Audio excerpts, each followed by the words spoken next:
चलो पार्श्वनाथ भगवान की ओम नमः। अनंतानंद सिद्ध परमेष्टि भगवंतों की जय हो। पर्व 28 आया है, पर्व 28 आया, पर्व 28 आया है, आनंद आनंद छाया है, आनंद आनंद छाया है, पर्व 28 आया है, पर्व 28 आया है, आनंद आनंद छाया है, आनंद आनंद छाया है।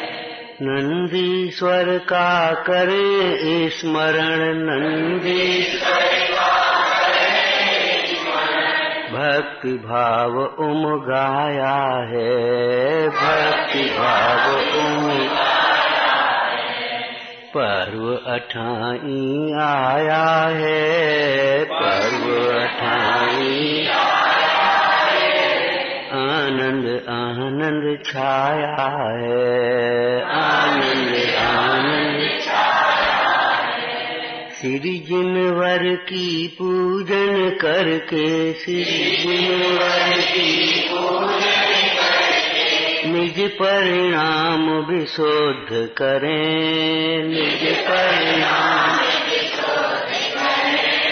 नित अभ्यास श्री जिनवाणी, नित अभ्यास श्री जिनवाणी, स्वपर भेद विज्ञान करें, स्वपर भेद विज्ञान करें। मंगल अवसर आया है, मंगल अवसर आया है, आनंद आनंद छाया है, आनंद आनंद छाया है।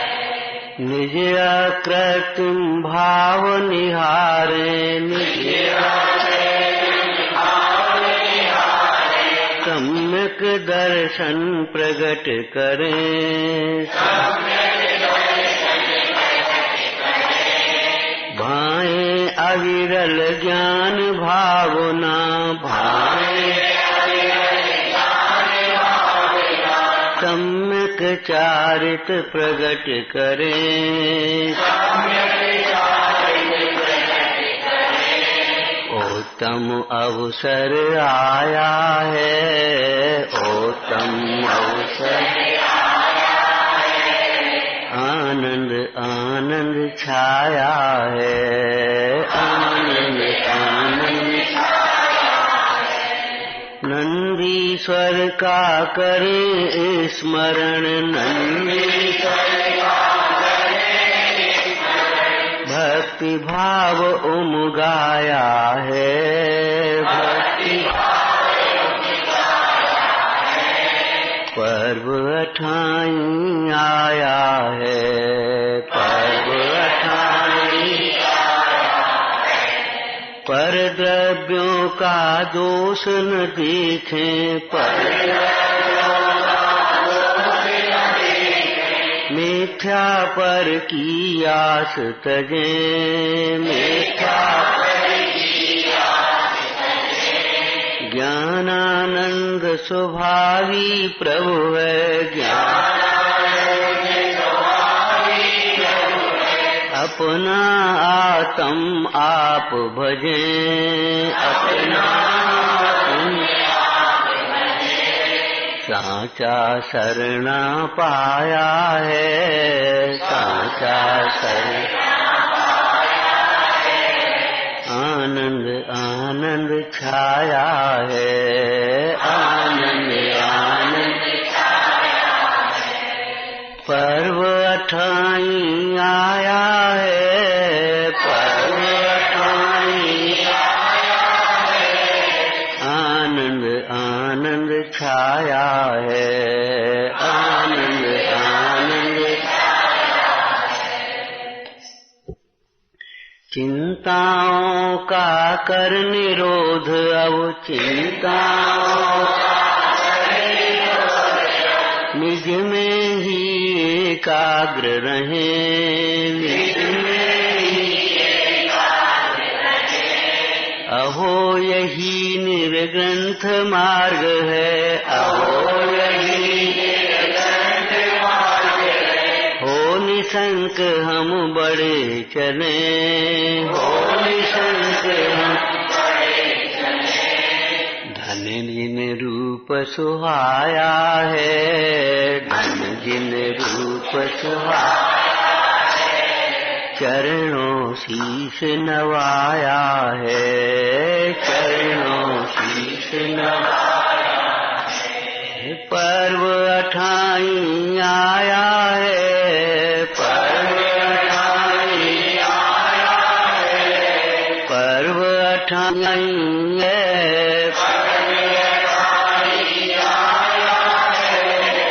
आनंद आनंद छाया है, आनंद आनंद छाया है। नंदीश्वर का करे स्मरण, नंदीश्वर का करे स्मरण। भक्ति भाव उमगाया है, भक्ति भाव।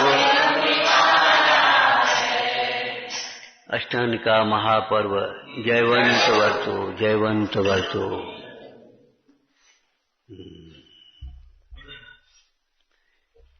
उपदेश सिद्धांत रत्नमाला में एक कथन आया, धन्य है वे जीव, बड़े उपकारी हैं जिन्होंने धर्म पर्व चलाए हैं। चलाए माने बताए। इन धर्म पर्वों के निमित्त से हमारे परिणामों की विशुद्धि का विशेष अवसर होता है। जो रोज नहीं आते वे भी लग जाते, जो रोज आते उनको भी अलग से उत्साह आ जाता है, पर्व आ गया।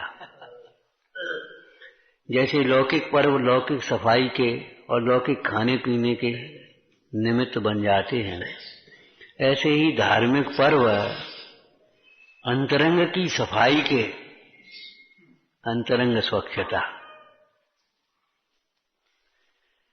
जिसके बिना बहिरंग स्वच्छता भी होती नहीं है, और हो जाए तो कोई कार्यकारी नहीं होती, स्थायी नहीं होती। आज स्वच्छता अभियान देश में चल रहा है, लेकिन जब तक मानसिक स्वच्छता नहीं हो तब तक स्वच्छता अभियान अधूरा है। ये बहिरंग की गंदगी तो मानसिक गंदगी वाले लोग फैलाते हैं, जो आलसी हैं फैलाएंगे। हम कहते आज इतने साधन हो गए, इतनी गंदगी बढ़ गई। पहले इतने साधन नहीं थे, इतनी गंदगी भी नहीं थी। लोग अपने चबूतरे पर गड्ढा बनाते थे और सवेरे अपने आप खाली करते थे। तुम्हारी गांव की भाषा में गोंड़ा होते थे, वहीं घूरा इकट्ठा करते थे खेत में। इस तरह से कहाँ फैलता था बताओ। कच्ची गलियां होती थी, न कोई झाड़ बुहार के इंतजाम होते थे, न कुछ, और सफाई रहती थी। अभिमान हो गया, आलसी हो गए, प्रदर्शन हो गया, इसी का प्रदूषण है। बाह्य प्रदूषण में अगर हम बताएं तो ये 70% प्रदूषण प्लास्टिक का है, फाइबर का प्रदूषण 70%। बढ़िया बढ़िया पैकिंग उखाड़ा करके फांकी, बढ़िया बढ़िया पैकिंग उठा के फांकी। इतनी सी चीज भी आती तो उसी पैकिंग में आई, उन्होंने तेल डाला, उठा करके फेंक दी। ये खाया, उठा करके फेंक दी। एक एक खुराक की एक एक पैकिंग हो गई। कौन लेके चले, कौन क्या करे, उठा करके फेंको। भोजन की थालियां कौन मांगे, गिलास पर्सन कौन मांगे, भाई वो मंगा लो तुम्हारे हैं काय के होते डिस्पोजल, बस मंगा लो अपने, उठा के फेंको। रोजमर्रे के जीवन में हमारी ये खतरनाक चीज आ गई और इतनी हानिकारक है, सारी जमीन जहां पहुंच जाए बंजर हो जाएगी। जो पत्तल धोने होते थे या तुम्हारे जो ये चटाइयों का कूड़ा था, ये तो खाद बन जाता था। पेड़ पत्ते थे, ये सब खाद बन जाते, कागज खाद बन जाता था। लेकिन इस प्लास्टिक का कुछ नहीं होता, सीधा ऐसे ही जमा रहता। जमीन बंजर है, जीवन बंजर हो गया, आलसी हो गए। ये मानसिक प्रदूषण का दूसरा नाम बताओगे आप? अज्ञान। अज्ञान ये मानसिक प्रदूषण का सबसे बड़ा। फिर अहंकार, हम अपने हाथ से काम करेंगे, हम झाड़ू लगाएंगे, हम ये करेंगे। अरे क्यों, क्या हो गया इसमें? बड़े आदमी तो इसलिए थोड़ी हो गए हम। जरा से एक आधा किलोमीटर भी जाना हो तो न पैदल जाएगा न साइकिल से जाएगा, सीधी मोटरसाइकिल है। आज प्रदूषण कितना फैल गया देखो। मतलब कोई भी एक भी प्रदूषण आप ये बता दो जो जिसके संबंध मानसिक प्रदूषण से न हो। जितना भी परिग्रह है वो सब विषयों का परिग्रह है। तुम्हारे घर में क्या रखा बता?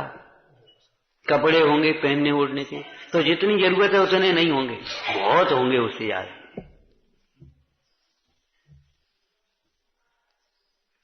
तमाम प्रकार के बर्तन होंगे, तमाम प्रकार के साधन होंगे, और उनके ही काम हो गया दिन भर।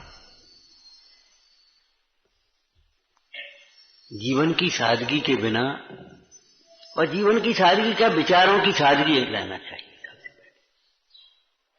भाई इनसे हमारी प्रभुता नहीं है, इनसे हमें सुख नहीं है, ये सब हमारी गंदी मानसिकता के प्रतीक है, ये समझ लो। गंदी मानसिकता के प्रतीक। तो मानसिक गंदगी माने अज्ञान, मोह और ये कसार। ये तो छोटे छोटे बच्चे जानते होंगे, बाल बोध के, मानसिक गंदगी किसे कहते हैं। कोई बताएगा? जिस प्रकार धूल माटी चिकनाई आदि हमारे बाह्य कपड़ों को, शरीर को गंदा करती है, गंदा भोजन जो कष्ट आदि भोजन है ना, वो हमारे पेट को गंदा करेगा। ये मलेरिया चलता है ना, मलेरिया, हमारे प्राकृतिक वाले तो मल एरिया कह देते हैं उसको, मल का एरिया है। माने मल संग्रह हुआ है तभी उनका आक्रमण होता है। जब तक मल संग्रह नहीं होगा तब तक ये मलेरिया कुछ नहीं कर पाएगा।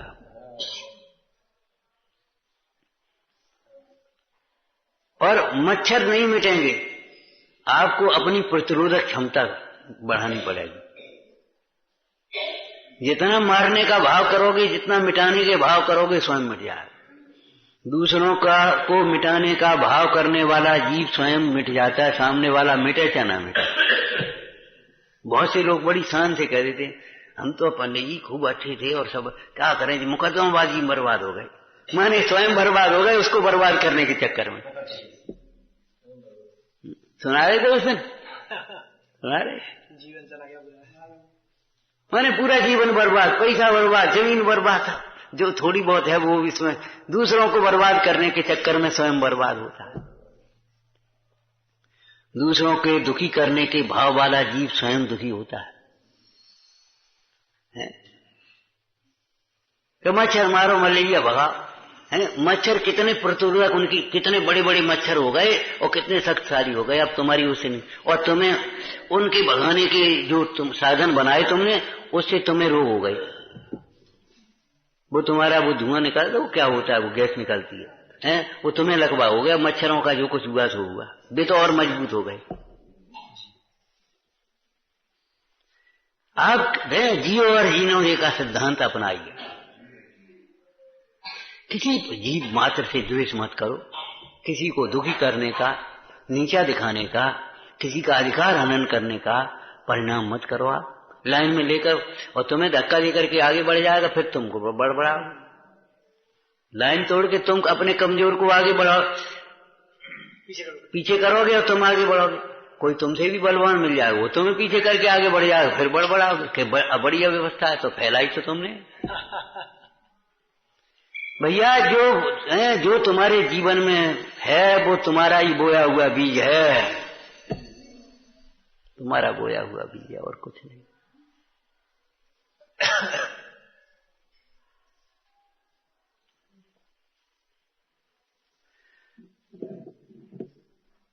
इस भाव कलंक को या मानसिक प्रदूषण को मिटाने के लिए भगवान के दर्शन, पूजन, भक्ति है।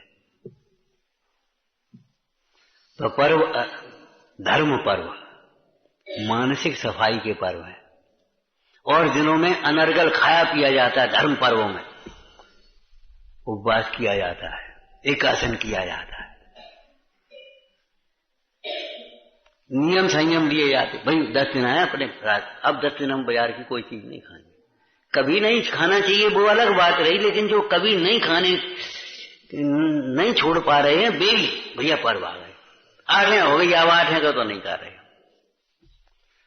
तो उपदेश सिद्धांत रत्नमाला में लिखा, वे बड़े उपकारी हैं जिन्होंने धर्म पर्व चलाए हैं। चलाए माने बताए।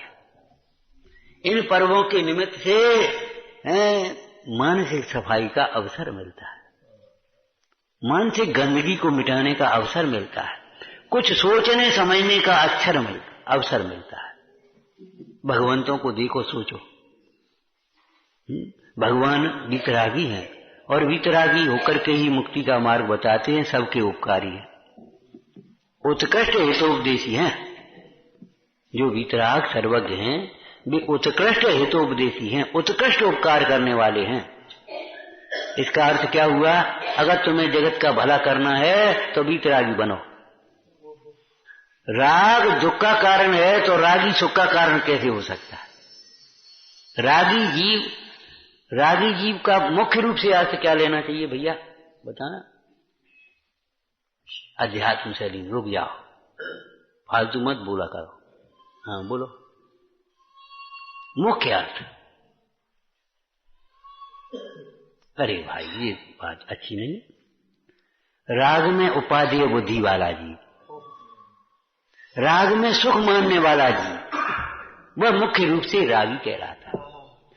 ज्ञानियों को भी निचली भूमिका में राग होता है, लेकिन वे रागी नहीं होते, ध्यान रखना। अज्ञानी को मुख्य रूप से रागी कहते हैं।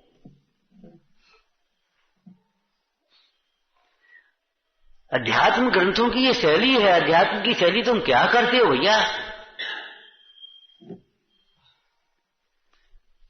मुख्य रूप से यहां अनंतानंदी राग को राग कहा।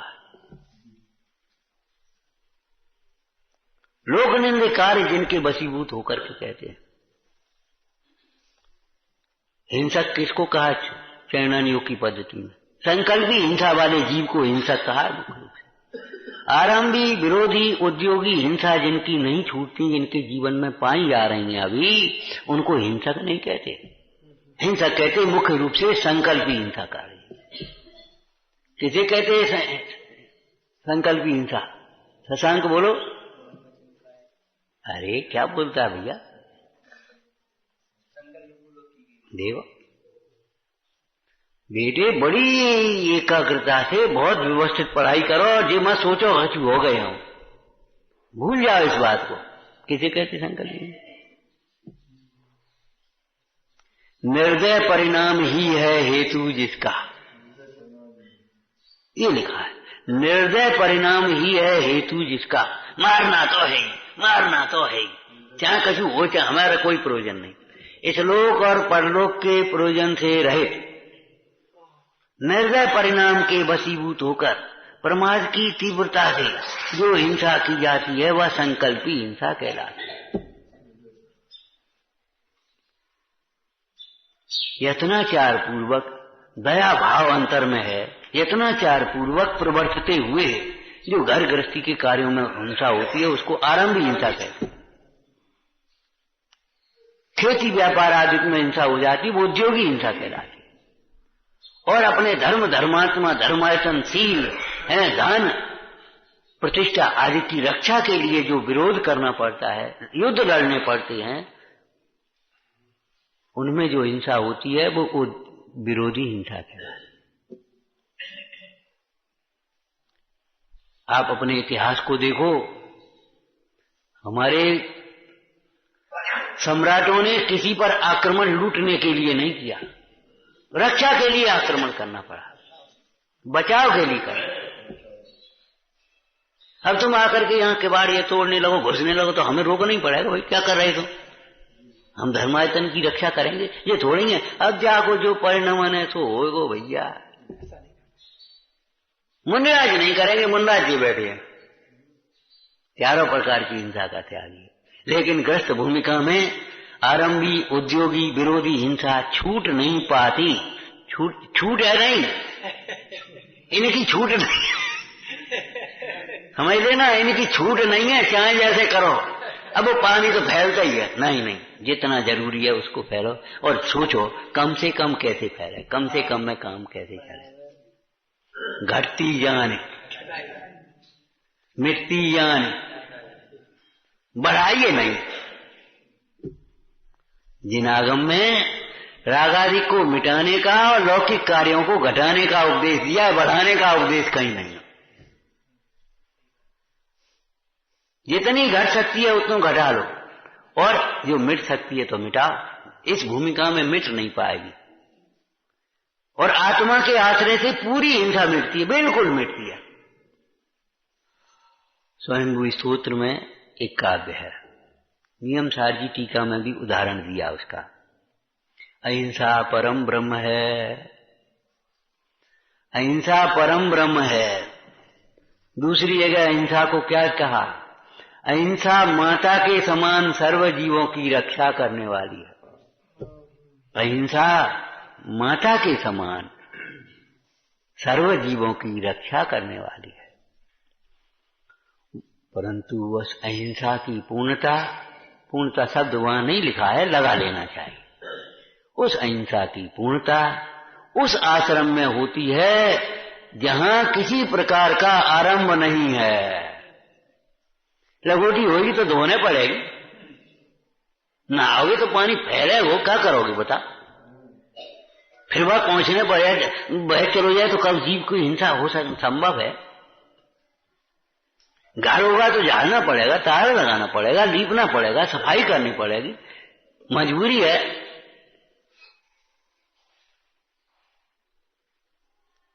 क्यों भाई बोलो?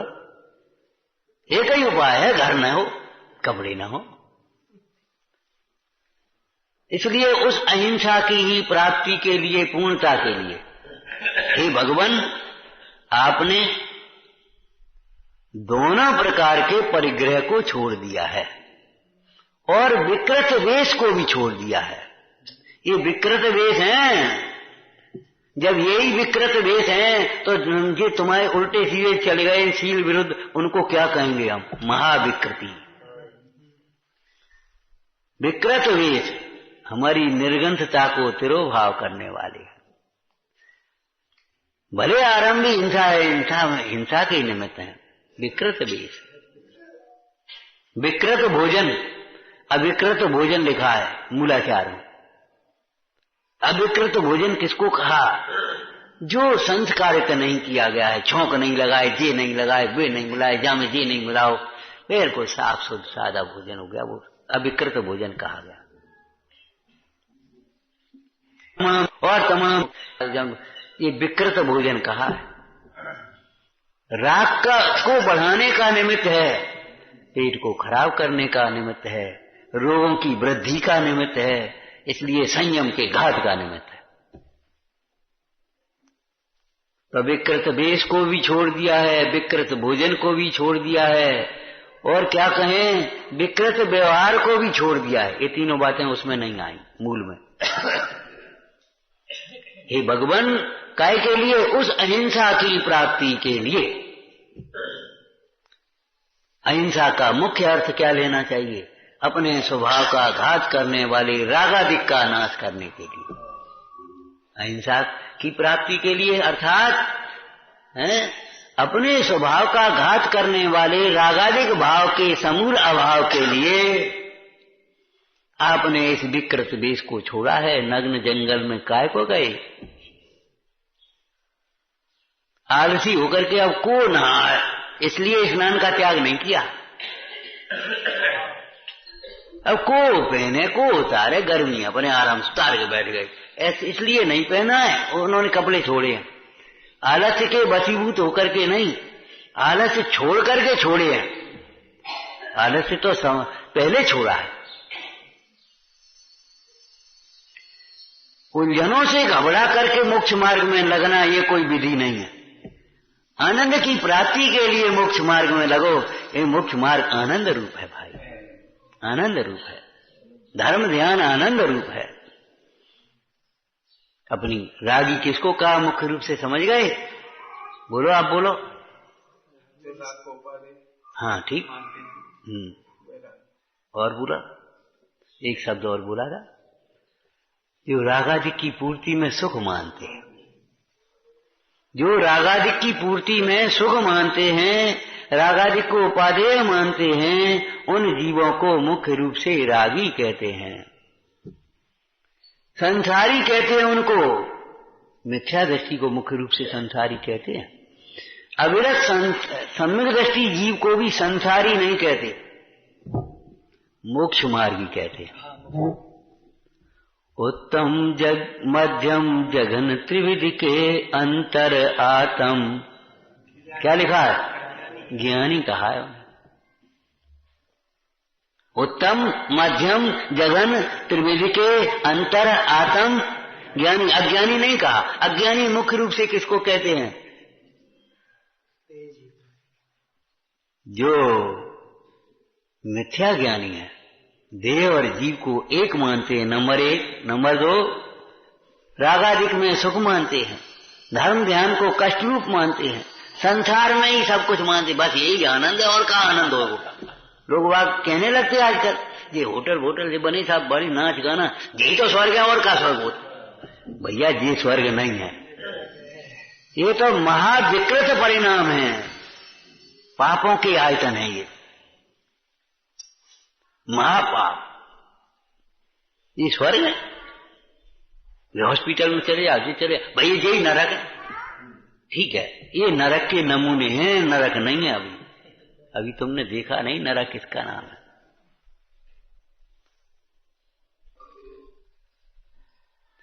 ये तो थोड़ी सी पाप के फल हैं, अनंत पाप का फल है।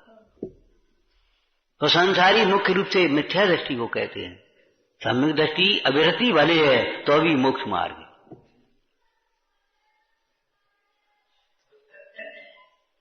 वह निंदनीय नहीं कहा। चरित मोहवश लेश न संयम पैर सुरनाथ जजे है। जजे माने अर्घ चढ़ाते, ये नहीं लिखा है। जजे माने प्रशंसा करते हैं, उनकी आदर करते हैं। माने वो सम्यक दृष्टि जीव को निंदनीय नहीं कहा गया।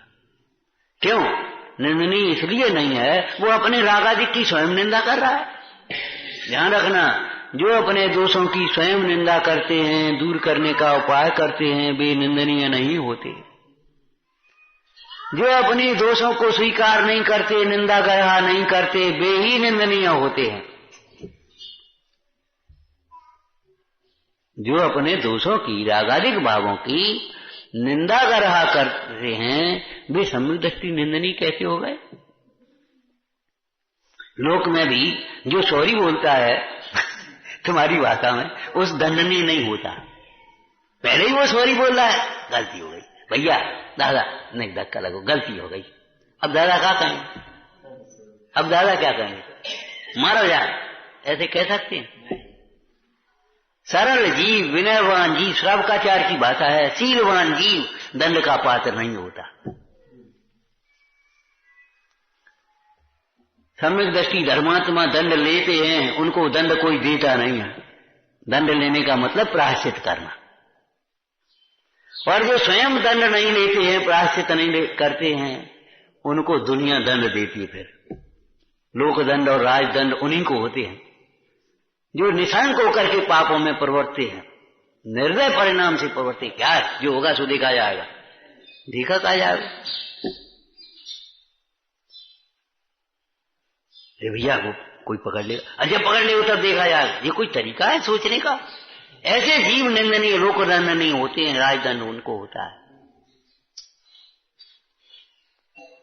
इसलिए जब तक रागादिक न मिट सके तब तक रागादिक भाव को निंदित मानो। वीतरागी की उपासना यही है। जगत का भला करना है तो अभी वीतरागी बनो। रागी जीव ना अपना भला कर सकता है, न दूसरे का भला होने में निमित्त हो सकता। वो राग में बैठेगा बस, और कुछ नहीं करेगा। राग का अर्थ अनंतानुबंधी राग। जिसे अपने मान प्रतिष्ठा की पड़ी है, जो अपने राग की पूर्ति में लगा, वो दुनिया का क्या भला करेगा? लोक में कहावत है, मेरो पेट हाउ मैं न दो खाऊ।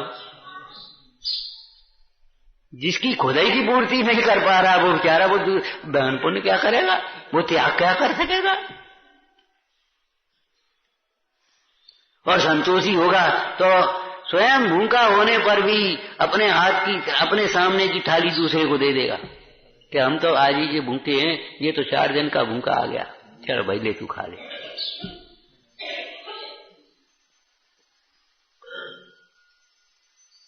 घर में हम नहीं कर पाएंगे और वे जंगल में कर लेंगे हैं। आहार कैसे आहार बनाया होगा जंगल में?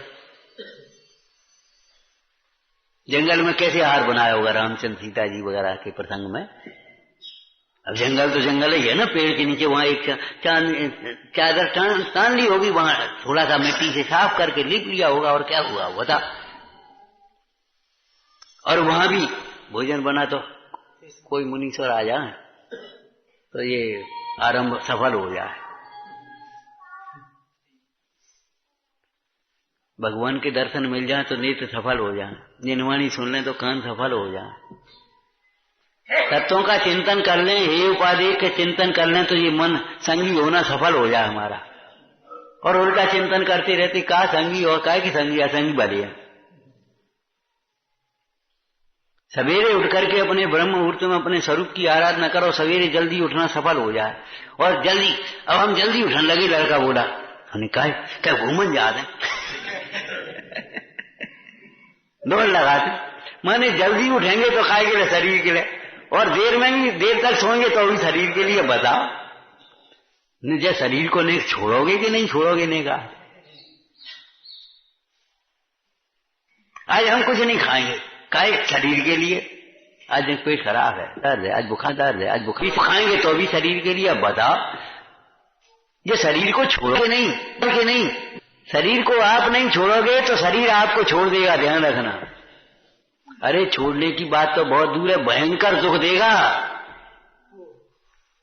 शरीर के मोह से, शरीर की आसक्ति से तुम प्रमादी जीवन जाओ, चाहे कुछ खाओ, चाहे जैसा बरतो, तो शरीर बीमार होकर के भयंकर तकलीफ, मरे मरे मरे चिल्लाओगे, मजा आ गया मजा आ गया, खूब सजा मिलेगी। फिर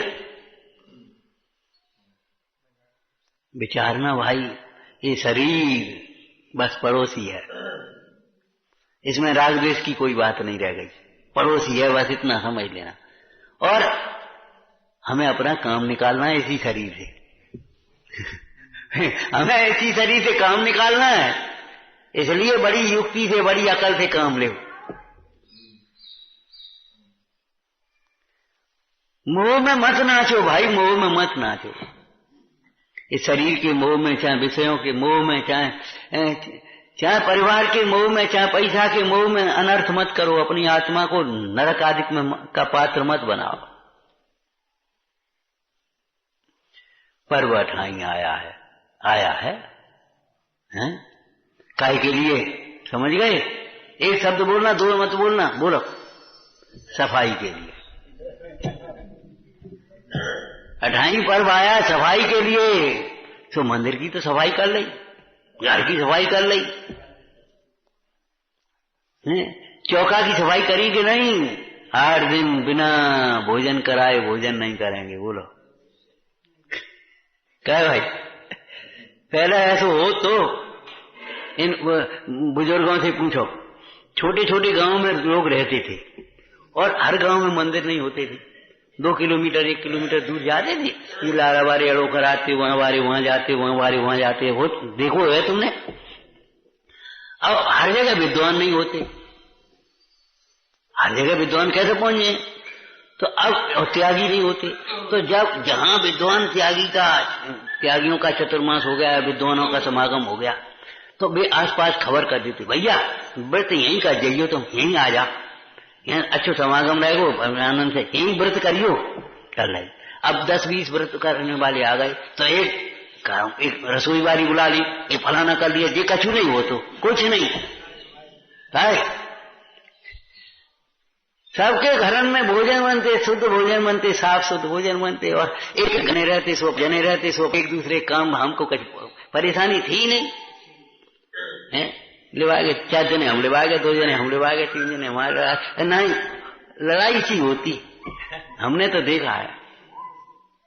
और मंदिरों में सोने वालों की गुजर नहीं, कमी नहीं, बढ़ इतने लोग सोते मंदिर में, आसपास मंदिर के पास, अठान में यहीं रहे, 10 लक्षण में यहीं रहे, भैया यहीं सो जाएगा। स्वाध्याय हो रहा, सवेरे से पाठ हो रहा, पूजा हो रही, भक्ति हो रही है। वो पर्व बादशाह के पर्व हैं ये तीन शब्द लिखे हमने। मंगल अवसर आया है, फिर उत्तम अवसर आया, और सांचा शरणा पाया है। मंगल उत्तम शरण लिखे, तीनों लिखे।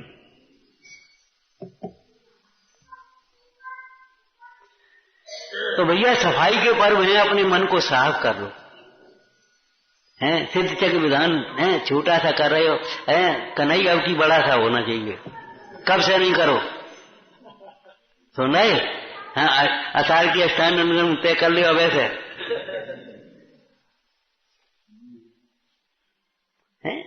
कब से अष्टांग का पर्व, मन कब से विधान, ऐसे थोड़ी। वो तो भैया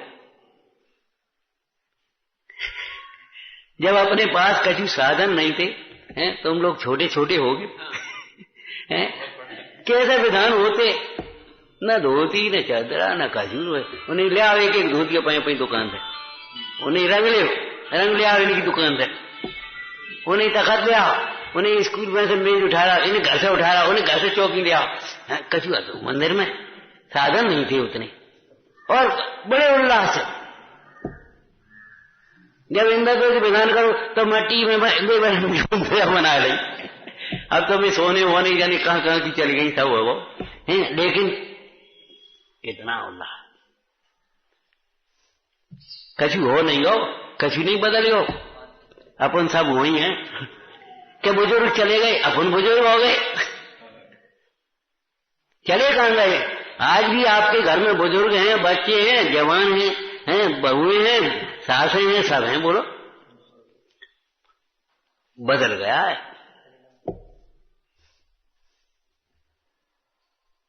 लिखा है उस चक्र विधान की भक्ति में, भरे हुए हैं सिद्धों के गुण सिद्ध चक्र के पाठ में, धोलो आतम चीर भव्य जिनवाणी गंगा घाट में। सफाई का पर्व है, सफाई का पर्व है, बस इतना ही कहेंगे।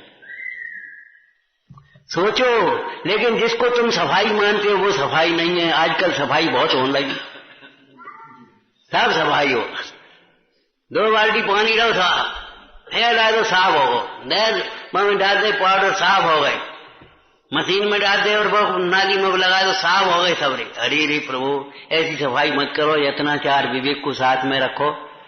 हैं बाहर की सफाई के साथ साथ भीतर की सफाई बहुत जरूरी है।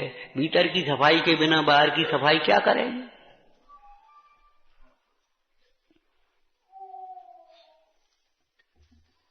अपने इस अज्ञान को दूर करने के लिए भगवान का दर्शन, जिनवाणी का स्वाध्याय, तत्वों का निर्णय, स्वपर भेद विज्ञान, आत्मा का अनुभव और सम्यक दर्शन, वैराग्य, भावना और सम्यक चारित्र।